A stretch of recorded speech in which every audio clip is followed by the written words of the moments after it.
Hey guys, sorry, I didn't think through where I parked for this video, so the lighting's a little off, but we're just gonna push through it. It is Tuesday, April 15th, tax day for a lot of people, so there's that. Let's be grateful for the income that we have been able to have so that we can pay taxes, right? So let's just be grateful, right? Let's not think anything bad about the government or the IRS. Let's just be thankful for the provision God has given us and give to Caesar what's Caesar's. It's okay. We don't need to be dramatic about it. We're all right. We're all right. Anyways, so today we're going to talk about the term victim. And there are a whole lot of you that might recoil at that statement simply because you've been victimized legitimately, sometimes again and again and again, continually for years in the past. You've been victimized, and things that aren't your fault. They're the choices of other people, and you did your best, or you screwed up and didn't do your best. Whatever. That's not what we're going to talk about here. I want to talk about victim mentality, because no matter what anyone does to you, you choose whether or not you're going to enter into the situation as a victim. And this is not motivational fluff, or this is not demeaning what you have gone through. This is identifying the things in us that make us have a limiting belief system that stop us from doing things we don't realize we can do. They stop us from being able to move forward because of our belief systems. Going back to our reticular activating system in our brain that tells us what to look at. And we program it by what we focus on.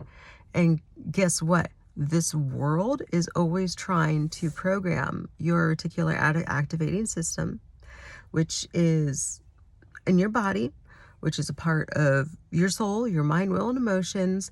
The world is always going to try and program you.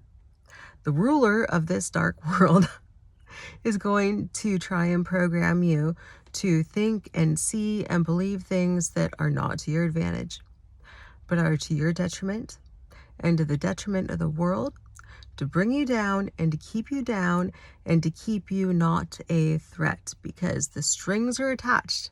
And once the devil gets his strings attached, you end up doing things and you don't know why. So we're going to go to Jesus. We're going to cut those strings. We're going to be delivered, and we're going to go fill up the house so it's not clean and swept and empty for something else bad to come in, and we're going to fill it up with good stuff. So I want to talk about, I even made notes for you. Don't you feel special? Being a victim versus being a victimizer, and victim mentality, which is the whole being a victim thing. First thing I want to tell you about is the person. Okay, for all you guys who have actually legitimately been victimized, not I'm not going there. The victimizer, the person who hurt you, the person who's manipulating you, the people who lie, who do all of this stuff in their minds, they actually believe that they are the victim. If they did anything bad to you, you made them do it. They really do believe this. And then they continue to act in these ways that victimize others, while feeling like they are the victim because they're very deceived. If a person is going to victimize you and then blame you, they are in deception. They don't know the truth from lies, and they believe lies, and it affects their belief system. It affects what they focus on, and their focus is going to be on, how do I stay a victim in my mind? How do I reinforce this belief that they're the bad person? They made me do it. their mind, because they always focus on everything being everyone else's fault and anything that they ever do wrong. Well, there's an excuse for that because they made me do it. I had to do it. This happened to me when I was a child, so therefore you can never hold me accountable. The excuses that you will hear coming out of a victimizer's mouth who thinks they're a victim at you to convey their belief system. They're projecting their belief system on you, that you're bad because you have to be bad for them to feel like they're good. They have to be against someone because in order to maintain their belief system of being a victim, they have to have people who are against them. Think about that for a moment. In order to maintain their belief system that holds everything together of their identity of who they want to believe they are, needs you to be the bad guy. And if you're not the bad guy, they cannot compute. They don't get it. They cannot see themselves under any other perspective than I am the victim. I am helpless. I can't do anything because A, B, C, whatever. They have to believe it in order to keep holding tight. The only thing that keeps them together is that they are helpless. And this helplessness, they depend on it. Oh, sun changed. Lighting's a little better. And it's really sad. I had an experience last night and then continuing on to this morning where after the end of it, it's like I just felt so much pity for them, which is it's a nice change because in my my healing journey before now, in the past, I just would have felt so confused and so frustrated because I just wanted, if I could just say the right thing to this person, that they would understand that what they're doing is hurtful, and to not do that, and logic.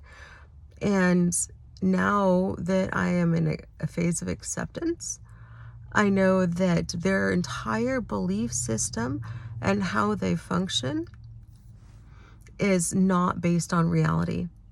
We're not playing the same game. You think you know the rules to a game, and then you go and play it, and then they pick up the board, slam it on the table, and then just say, I win because I said so. They're not actually playing by any logical rules. They're playing through their perspective, through their limiting belief system, because they focus on, I'm helpless, I'm helpless, I'm helpless, I'm helpless.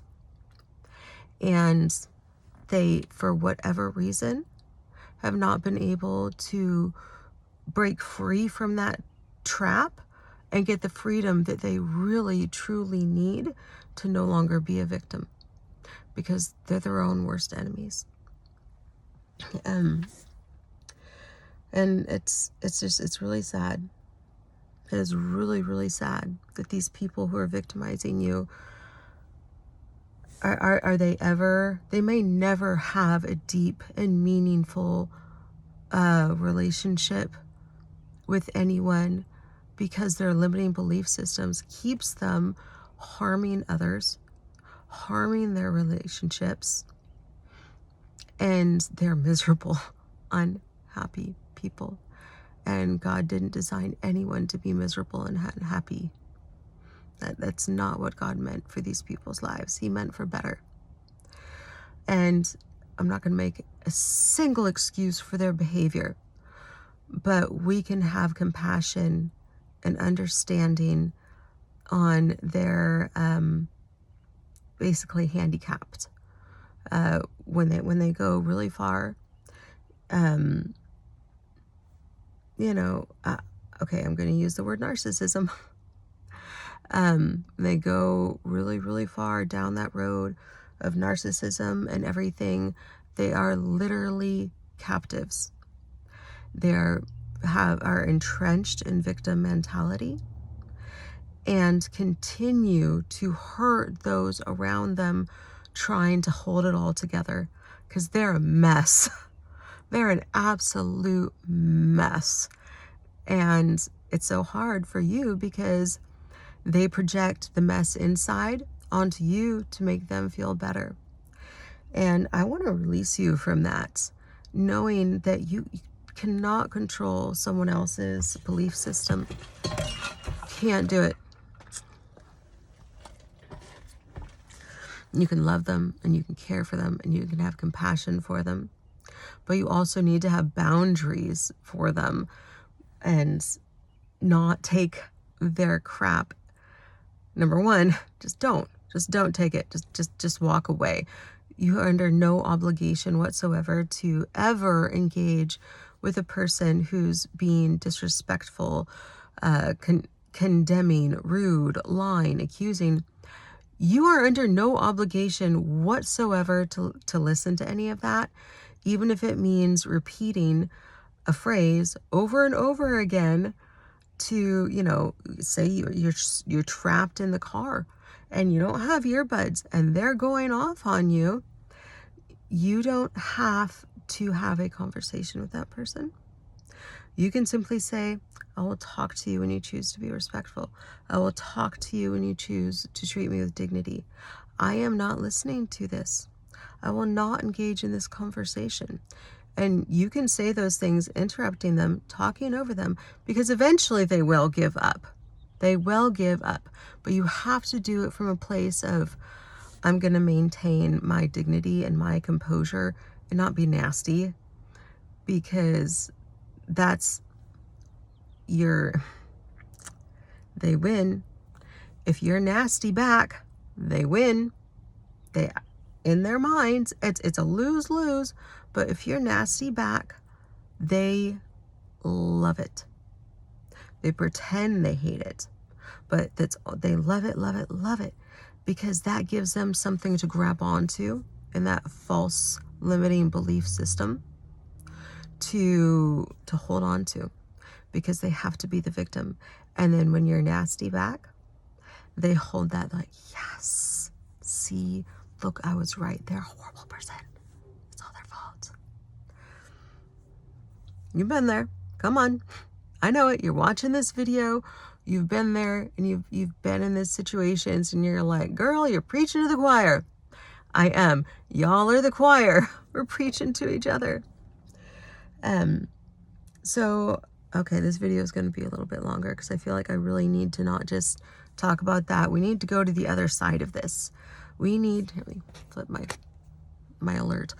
And another one. Wow, it's a busy week.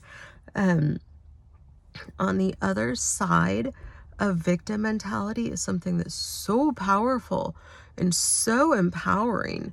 It's just, and really taps into, it's kind of like a lake that's been frozen over with ice, and you're thirsty, you need water, and the top is just ice. Once you get rid of those limiting belief systems, it's like punching through that ice and you got the water underneath, and there's so much of it. There's so much under the water. Once you reach that breakthrough and you get through that thickness, you can't really drink ice. I mean, in a solid sheet on a lake.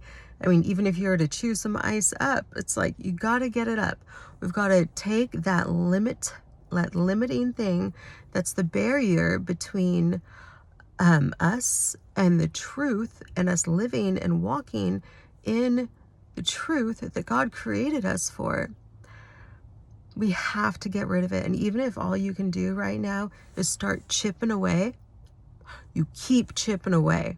You keep doing it. You find one lie that you believe, and then you find another, and then you find another. And before you know it, you're up there with a jackhammer and the ice is just obliterated, and you have access to everything that's there for you. Because just because something is there doesn't mean you can reach it. So let's talk about the opposite of victim mentality. the opposite of helplessness. Because at the end of the day, a victim mentality is I can't, I can't, I can't. It's helpless. And it makes so much sense in your mind. You're like, well, of course I can't do that. Because of this, that, and the other, and it's like, whoa. And we end up making these huge statements based on a truth with a lie in there, just woven. Like it's a lie blanket. It's like, oh, what a wonderful, like cotton blanket. But let's say that it's not all cotton. There's some other stuff weaved in there. It is no longer 100% cotton. And it will be a different fabric. And it's not the fabric advertised if it's got anything other than cotton in it. Okay. Metaphors are how I roll. So keep up. I know you can. Y'all are probably just as weird as me, right? It's okay. Think about being in a victim mentality is you're sitting at the bottom of a pit and you're like, it's dark and it's muddy and you don't know how to climb out of there. Well, the narcissist, the victim mentality, is the person who went and got in the pit in the first place. And wow, I'm mixing my metaphors here. I hope you can keep up with my brain. This is just how it works. Actually, we're gonna move on from the pit thing. I'm gonna say blindfold.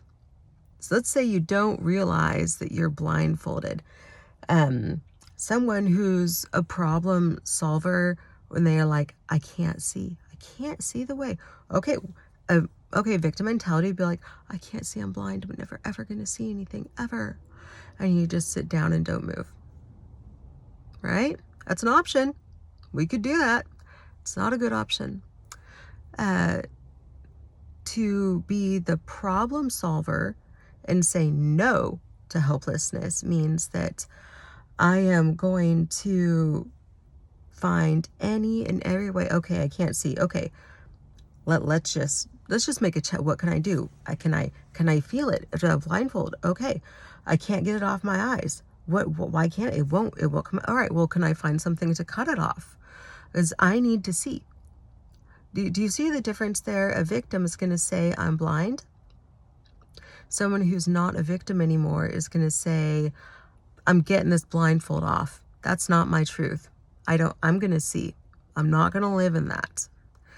And because you are going to be, and that's going to be your natural reaction too, because it's not, keep on looking at my notes. I'm like, getting distracted. I should focus here.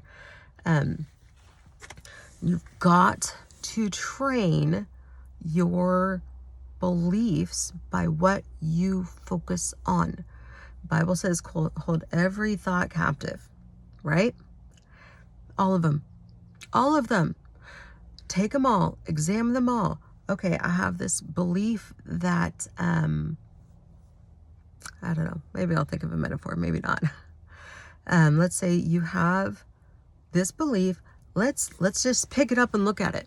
Let's pick up and look at this belief that we've got. Is this really true? Is this 100% truth? Is there something that's not true in this? And in order to displace, right? We just talked about displacement. Displace, like, okay, this belief, does this coincide with what I know to be true, right? So there's your better question, actually. Instead of saying, are there any lies here, is saying, is this 100% truth, right? So I have had so many health issues and struggles in the past several years have just been like the worst. And I'm working on eliminating those limiting belief systems and focusing on what I can do. And through that, it's had this domino effect of, but what if I can? What can I do? Because my focus is changing instead of I can't because. And there are good reasons. There are really good reasons. When you're in so much pain at the end of the night that standing up makes you want to cry, that just doing the regular daily activities feels impossible, it really does feel logical. But the truth was, I could start somewhere and I could do something small. I could start where I was or I could stay where I was. But the only thing I could focus on was the pain because it was so overwhelming. Pain in my body, pain in my heart, not being able, pain in my actual brain that was stopping me from being able to even think clearly, to put together a sentence, to be able to handle stress, to be able to handle people. I had so many limiting belief systems being with a victim mentality that I didn't even know. And I was legitimately victimized. And I was being re-victimized by my own internal belief systems, reinforcing the helplessness that I believed I was trapped in. And it just took one little thing at a time. Say, what can I do? What's the truth here? I can watch a video and spend 5 minutes doing something that's good for me. It doesn't have to be big. You just have to start. And that limiting belief system of I have to be able to do it all at once and to do it perfectly, right? I have to wait, and then I wait and I wait and I wait and I don't do anything. And that limiting belief system kept me down for so long that I had, in my victim mentality, my focus was on the bad because it was overwhelming and it was so hard. And, I want to honor myself in that too. It's not that I was doing things wrong. I just didn't know what I didn't know. And right now, maybe you don't know what you don't know. That you don't have to wait until everything is perfect to do one small thing that leads to the next, and then the things get bigger. And it turns out that you're capable of so much more. And you're not a victim. You don't have to be a victim. You don't have to be your own worst enemy. You can be empowered and you can move forward and you can get stuff done. I might go into some of this stuff a little bit more in future videos, because I think it's really important that we share our stories of what God has done, and that even includes sharing the parts of it that are not pretty. They're not pretty at all. And, and in the moment it felt really ugly and really shameful. But if we don't share the places that we've been and the things that, like, how we've got out of it, how are we ever going to help anyone else who's where we were, right? We need to be helping each other.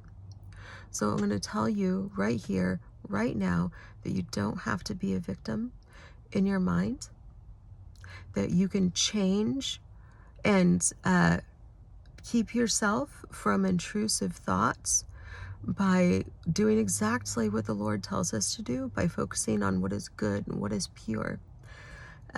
Something the Lord was talking to me about the other day, and I'm like, oh, this makes so much sense. Why didn't I think of this? I'm not God. Someone else thought of it. He's probably told so many people, is when you're having intrusive thoughts, you're having difficult focusing, and you want to get your mind off of something, you need to put your mind on to something else. And a very powerful way to do that is through engaging your senses. Sight, touch, taste, hearing. My pen, I love this pen. You're having a thought, you just, instead of being like, I don't want to think that. Well, what are you going to do? You're just going to think about not thinking about it, which is still thinking about it. So engage your senses with beauty. Be like, I love this pen. Oh, it's really soft. It is. One of those Pilot pens. Not sponsored. And when you're stuck in those negative victim mentality focuses and you feel like you can't get out of it, and you're like, I'm trying to think about good, and you're repeating the Bible verses in your head, stop and engage your senses and focus on them, and then bring more truth into it. So next time you start getting intrusive negative thoughts, or any negative thoughts that feel, there's probably a demon involved telling you those thoughts. And sometimes it's just not as simple as, go in Jesus' name. Sometimes you also have to clean up after what they did. You have to clean up in your mind after what they spoke. Maybe they're gone, but are their words gone? And it's the same thing. Maybe a person is speaking to you and they're not there anymore. They're not even in the room. Who knows where they are? But their words are still here. And you've got cleanup to do. And that cleanup means shoving away the things that were spoken with truth, and then like really cementing that truth onto there. Don't just, throw some truth in there, like really truly cement that in there. Engage your brain and your neural pathways towards good and towards beauty by engaging your senses. Even if it's going and finding, like, what do you find the most beautiful to look at? Because I've actually found studies that looking at something beautiful, I think they call it neurogenic aesthetics. I think I might have said it the other day. Pretty sure I did. Find a beautiful picture and engage your sight. And then start a dialogue. I love that tree. That tree is so beautiful. The leaves. Oh, I love the leaves. The trunk. It's in such a nice place. I would love to sit there and focus on beauty. Focus on something that you can engage with, just pure, lovely goodness. A beautiful sunset. A baby laughing, anything that is truly good. Engage your sentence. Listen to something affirming. Find, even if you gotta go find a Tony Robbins track, and listen to what you need to hear and repeat it to yourself verbally. Because then you're programming your brain through your speech, which you speak it and you hear it and it gets in you to speak out. So engage your senses as you shift your focus away from the thoughts that are not beneficial or good. And the more you do this, the more you focus on what's good, you are literally rerouting the neural pathways in your mind. Because if you think good in one thing, you're going to think good in others. Automatically, it's a domino effect. You focus on the positive, your brain wants to go there. Your brain is a problem-solving machine. And what you focus on, your brain's like, all right, let's go down this road. What road do you want to go down? You want to focus on something negative? All right. What do I remember from the news? Oh, that's bad, and that's bad, and that's bad, and that's bad. All right, we're going to focus on all of that. Your brain is a tool. Your brain is just doing... It's doing that. It was designed to problem solve. It wasn't designed to keep you happy. It was designed to be a tool, a computer, a problem solving machine. And you program it by what you put into it. And maybe we need a little defrag. Is there a thing for a defrag for our mind? Yeah, probably just the washing of the word of the Lord, reading the Bible. But when you focus on the negative in one area, and this is why things like forgiveness and acceptance and love are so important in our healing, is like if you focus just on all of the bad things, and I'm not saying don't process legitimate trauma, because there's a time to process it, but after the processing period, which is shorter or longer depending on the intensity of the trauma, and sometimes it lasts years. It just does. You really need to focus on, all right, what am I programming my brain to problem solve or to feel helpless? Because helplessness is a way to problem solve. Helplessness can feel so, it can be a coping mechanism that in the moment you're like, I can't do anything. So if you feel like you can't do anything, then that relieves the pressure of feeling like you have to do anything. And you're like, I'll just sit here and I won't do anything because I can't. And that lifts the burden in your brain, because your brain is trying to help you. It's trying to solve the problem. And you have to train it. You have to train your mind and your will and your emotions with what you put into it. Don't stop programming yourself. Yeah, but if you sit there and you take your focus, even if, let's say, and I'm going to honor the place you're in. Let's say right now you're angry, maybe you're bitter, and you're frustrated, and you feel helpless, and you don't see a way out, and you just want to scream. Maybe go scream. I don't know. Use a pillow. Don't. You do you. If you start somewhere, finding some way to find something beautiful and focus on that. And then go around, what else can I enjoy? What else is beautiful? What else is wonderful? How can I, as a man thinketh this, program my mind to see beauty and love in the world? It's probably not going to be by watching the news.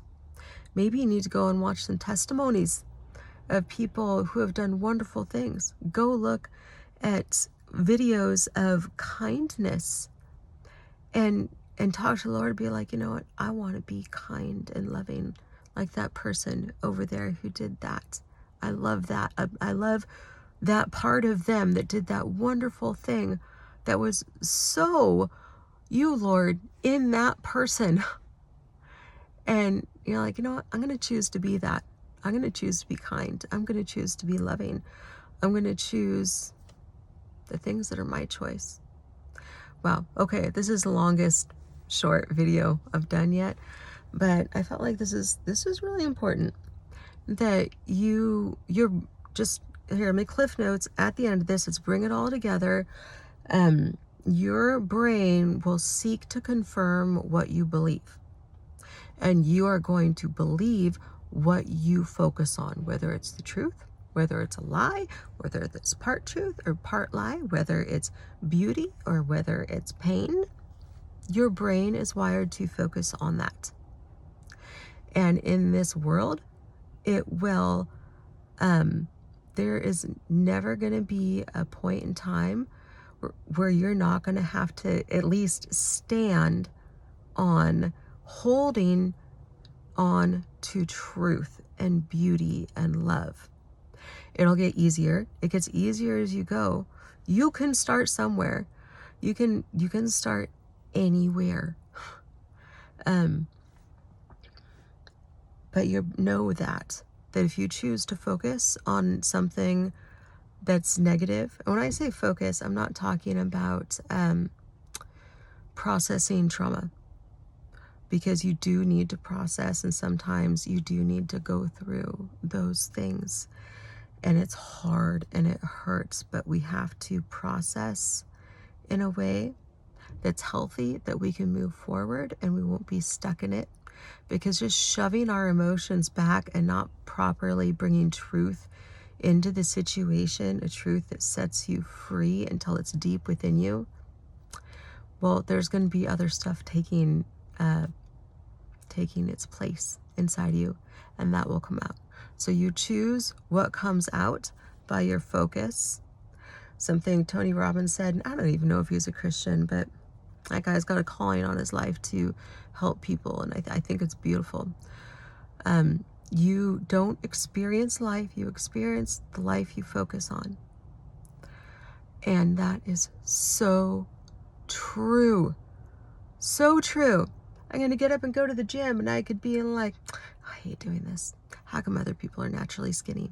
I have all these health things. This is so hard. Why did I have to just get up at 5 in the morning? Little negative Nancy going on there. But for so many years, the gym has actually been somewhere that I love. And I've trained my brain, instead of saying, oh, I don't want to go to the gym, to be like, I love the gym. I can't wait to go to the gym. And so like this morning when I got up at 5 in the morning and those doubts started creeping in, and I was actually a little bit on the edge of a cliff of, I really could just go back to bed. I don't have to be here. I'm not accountable to anyone. Maybe I could rest. I worked out really hard yesterday. Maybe my body just needs a day of rest. But no, my day of rest is going to be on Wednesday, not Tuesday. Today is Tuesday. And so I got up, got going, took a shower, did all my stuff. Here I am. Because I have trained my brain, I had a little bit of muscle, in my disciplined muscle, to just get up and do it anyways. All right, man. I am so impressed with you guys who have like stayed this entire video. It's like 36, almost 36 minutes left. You are amazing to stick with listening to the hard things for this long. I am really proud of you. And I want to thank you too, because I want to get this stuff out to you guys. I want to help you heal. I want to be the person that I wish there was someone there for me when I needed it. Because in my worst times, oh boy, did I need it. So I love you.